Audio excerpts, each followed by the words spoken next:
Comment gérer son hypersensibilité? Alors, j'ai une bonne et une mauvaise nouvelle pour toi. On commence par laquelle? Bon, peut-être pour tous ceux qui ne savent pas ce qu'est l'hypersensibilité, je fais un petit résumé en rapide. Donc l'hypersensibilité, c'est tout simplement le fait de ressentir une émotion, ressentir une sensation, ressentir une expérience d'une manière très intense. Du coup, ça nous emmène à une mauvaise nouvelle. On fait la mauvaise d'abord, comme ça on finit bien? Ouais? Ok. Bon, quand tu es hypersensible, dès que tu vas expérimenter de la tristesse, de la colère, de la haine, de la culpabilité, de la déception, et vu que tu vas davantage ressentir cette émotion, tu vas davantage souffrir. Ainsi va la vie. Mais t'en fais pas, attends, j'ai une bonne nouvelle pour toi. Une extrême bonne nouvelle. Ça se dit une extrême bonne nouvelle? C'est pas grave. Une extrême bonne nouvelle qui va te faire oublier cette mauvaise nouvelle. Être hypersensible à l'heure actuelle, en ce moment présent, dans ce monde dans lequel on vit, c'est une très bonne nouvelle. C'est un don, c'est un cadeau. Parce qu'on vit dans un monde où la plupart des gens ne prêtent pas attention à ce qui se passe à l'intérieur d'eux-mêmes, parce que toute leur attention est focalisée sur le monde extérieur qu'ils expérimentent. Et toi, tu as la capacité de te connecter à ce monde intérieur. C'est extrêmement utile. Donc s'il te plaît, n'essaie pas de gérer ton hypersensibilité, n'essaie pas de la contrôler, n'essaie pas de la diminuer. Parce qu'à l'heure actuelle, si tu as du mal à gérer ton hypersensibilité,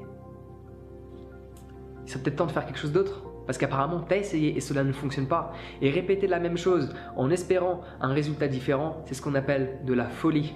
Einstein. Donc comment on fait? L'idéal, c'est d'utiliser l'hypersensibilité, la comprendre, l'écouter. Parce qu'en fait, ton corps, il t'envoie des messages via des émotions, via des sensations, en rapport avec la situation que tu expérimentes. Donc, il faut les écouter. C'est quelque chose de très utile. Ouais? Mais beaucoup d'entre nous, on ne veut pas écouter, on préfère rejeter. Parce que c'est difficile. C'est vrai que c'est difficile d'écouter une émotion négative, d'écouter un ressenti qui est désagréable.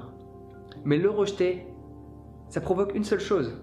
Cette émotion revient parce qu'elle croit qu'on n'a toujours pas compris ce qu'elle essayait de nous dire. Donc écoute-la.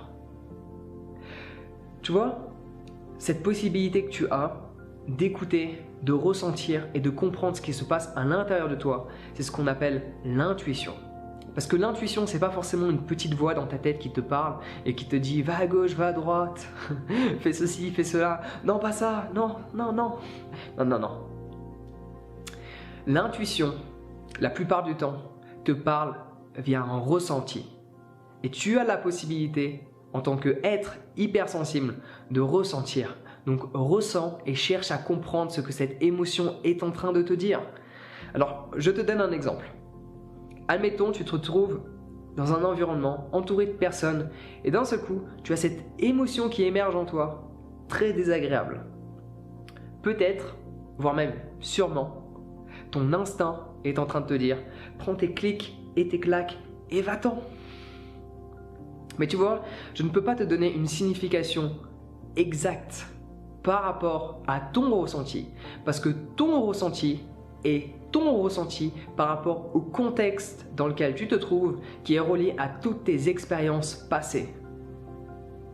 Du coup, il y a toi seul qui peux connaître la réponse. Et comment on fait pour trouver la réponse? Ben, ça se pratique. À chaque fois que tu as une émotion négative, à chaque fois que tu expérimentes quelque chose de désagréable en toi, prends l'instant, inspire, expire, calme-toi, observe. Et essaie de voir ce que cette émotion veut te transmettre comme message par rapport à la situation dans laquelle tu te trouves ou par rapport à ce que tu penses. Parce que souvent aussi, cette émotion peut émerger en fonction de toutes ces pensées, toutes ces images que tu as en tête.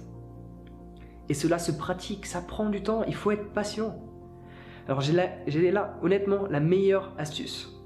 Si tu n'es pas patient, va planter un arbre fruitier et attends qu'il te donne des fruits. Tu vas développer de la patience, crois-moi. Donc autre chose que tu peux faire, donc déjà souviens-toi-en, dès que cette émotion émerge en toi, cherche à la comprendre. Cherche pas à la dénigrer, non, déplace toute ton attention dessus. Ne cherche pas à la dénigrer. Déplace toute ton attention sur cette émotion que tu expérimentes. Et je t'assure que de la magie va apparaître. Autre chose que tu peux faire, il y a cette méditation qui s'appelle Vipassana. Généralement, ça se déroule sous forme de retraite quand tu ne l'as jamais fait. 10 jours de retraite, Vipassana, tu ne parles pas, tu ne regardes pas les gens, tu ne touches pas les gens, tu es focalisé sur ton monde intérieur. Et juste devine. C'est quoi le but de cette technique? Enfin, le but. Comment cette technique de méditation se déroule? Tu observes tes émotions et tes sensations à longueur de journée, de 4h30 du matin à 9h du soir. Du coup, si tu es hypersensible, cette méditation est faite pour toi. Donc voilà, amuse-toi bien, prends soin de toi et on se voit bientôt.